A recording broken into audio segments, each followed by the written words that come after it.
بسم الله الرحمن الرحيم، الصلاة والسلام على سيدنا رسول الله. تحياتي لكم جميعا أصدقائي الأعزاء. إن شاء الله هنتكلم النهاردة عن تصميم مزرعة. طبعا كنت أتمنى يكون في لوحة كده كنت شرحت لكم عليها إزاي ترسم أو تصمم مزرعة. بإذن الله هحاول أعمل لكم فيديو كده على لوحة وأعرضها لكم. موضوع سهل جدا يعني ان شاء الله، مش محتاج اي تكلفة هندسية. ما انتش محتاج مهندس مدني عشان يصمم لك مزرعة.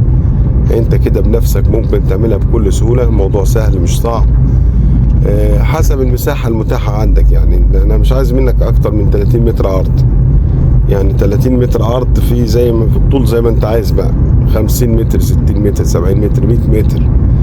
يعني العرض لو 30 متر هتبقى كويس. يعني انا لو عملت ممر 6 متر في النص مثلا، او المدخل بتاع المزرعة هيبقى مثلا في ممر في النص 6 متر من 30 هيبقى عندي 24. والمتر هيطير في المباني في الحيطان مثلا، وهيبقى عندك او مترين وهيبقى عندك 22. لو انا خليت 11 متر و11 متر ممتاز. لو عرض العنبر ده يبقى 11 متر والعنبر التاني 11، فبراحتك بقى في الطول بقى.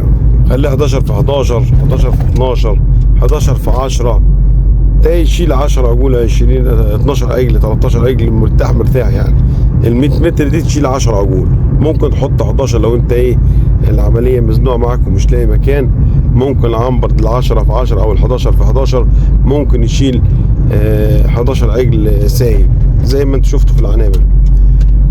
طبعا انت هتعمل المدخل المزرعه هيبقى باب في النص مثلا، باب 4 متر مثلا او باب 3 متر. كل ما يكون اكبر كل ما يكون احسن، على اساس تعرف تدخل لودر، تعرف تدخل جرار، تعرف تدخل الموتوره، تعرف يعني تشيل السماد من تحت الحيوانات. يعني كل ما يكون الباب اوسع كل ما يكون افضل. فالباب المزرعه الرئيسي يعني بيبقى 3 متر مثلا، 3 متر حديد، ويكون عالي ويكون معمول له عمدان بحيث ان هو يبقى ماسك نفسه كويس، ويكون باب نظيف. يعني هتدخل من باب المزرعه هتسيب اول 5 متر كده، تبقى على الشمال مثلا تعمل مخزن علف، على اليمين يبقى فيه مثلا غرفة وحمام للعامل اللي انت هتجيبه للمزرعة بتاعتك. يبقى فيه غرفة كده مبيت للعامل بالحمام بتاعها. والجنب اليمين مثلا هيبقى 10 متر دي ممكن تعملها مخزنين كمان، مخزن علف ومخزن تبن. ينفع تعمل مخزن التبن ومخزن العلف، او مخزن للدريس ومخزن العلف، المهم ايا كان. يعني بعد كده تدخل على الطرقه اللي في النص، هتبقى مثلا عرضها 6 متر زي ما انا قلت كده، وهتبقى فيها الطواله من الجنب ده ومن الجنب ده.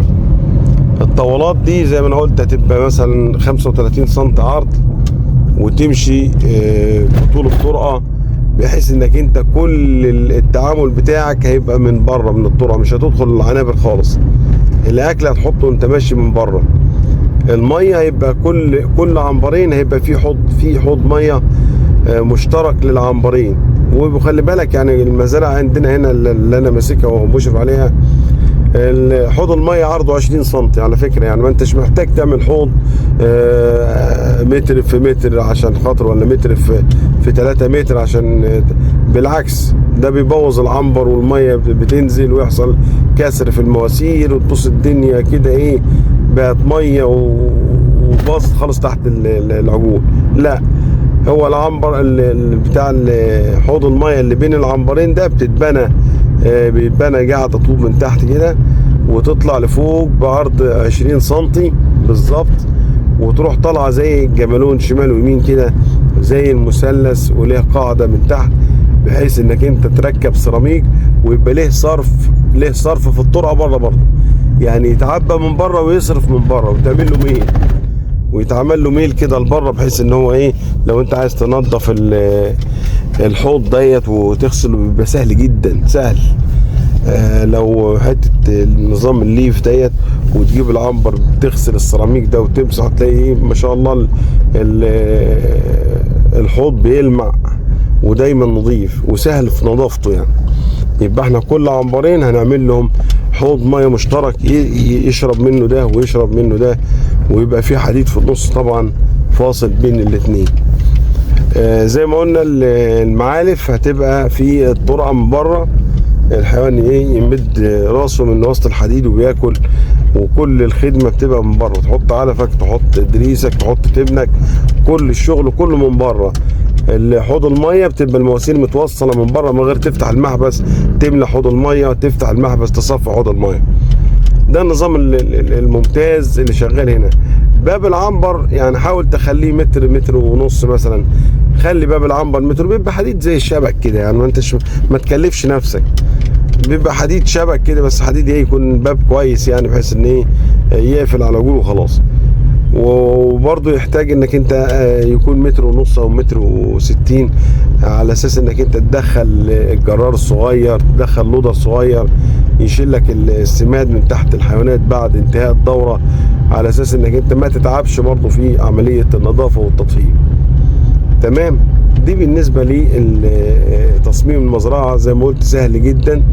الحيطان طبعا لازم انك انت هتمحرها شمال ويمين، لازم الداير ما يدور ده تخلي الاسوار عاليه للامان.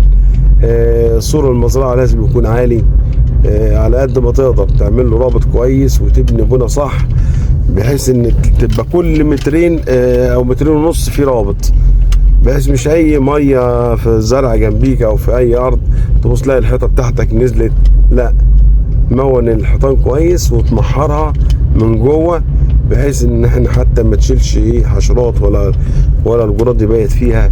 وبعد كده الارضيه، ده النظام اللي هو السايب اللي احنا شغالين بيه. ده النظام السايب اللي احنا شغالين بيه هنا.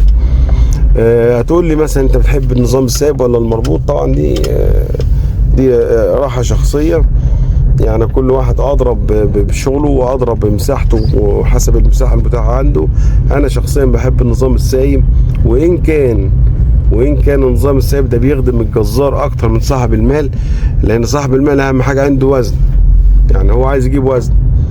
طب النظام المربوط طبعا بيجيب وزن اكتر من النظام السايب واسرع، لا بس بيبقى فيه دهن، يعني بيبقى الحيوان فيه دهن، فتلاقي التاجر يحب الحيوان السايب وبيبقى سعره اعلى. يعني انت لو انت هتبيع الحيوان المربوط مثلا ب 180 نفس، لا ده ممكن يبيع ب 185 السايب، معروف كده، لان ده بيبقى لحمه حمراء.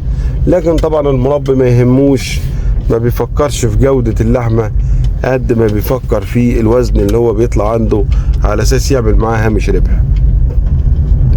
فسواء كان النظام مربوط سواء كان نظام سايب، كل دي حاجات بترجع حسب راحة المربي وحسب امكانياته وحسب المساحة المتاحة عنده يعني.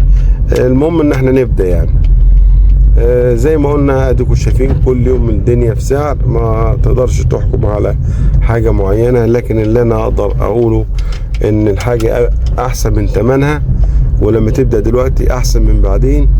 اي حد عايز يدخل في الاستثمار الحيواني، لو هو خايف مش هيشتغل في اي حاجة، سواء انتاج حيواني او اي حاجة.